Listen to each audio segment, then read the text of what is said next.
Do'stlar, agar oxirat mashaqqatidan qutulmoqchi bo'lsangiz, sizga zo'r taklifimiz bor.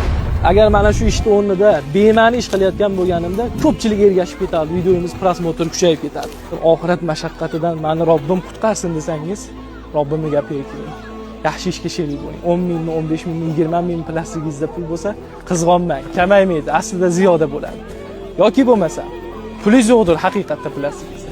Bu videoga bitta like bosing, bitta kommentariyada duo qilib qo'ying, repost tugmasini bosing, hamda bu videoni storiesingizga olib chiqib qo'ysangiz ham Alloh taolo qiyomat kuni mana shu yaxshi ishga sherik bo'lganligingiz evaziga jannatlarni beradi. Mushkullaringizni oson qiladi. Chunki Alloh taolo Qur'oni Karimda nima dedi? Faman ya'mal misqola zarratin khayran yara. Zarra miqdorida yaxshilik qilsalaring ham ajrini olasizlar dedi.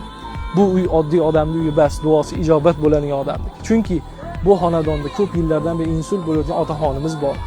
Robbim nima degan? Men bemorlar bilanman deganlar. Do'stlar, Robbimning gapini qo'llab-quvvatlaganlarga mana shu yaxshi ishlarga qo'shilishlarini so'rab qolamiz.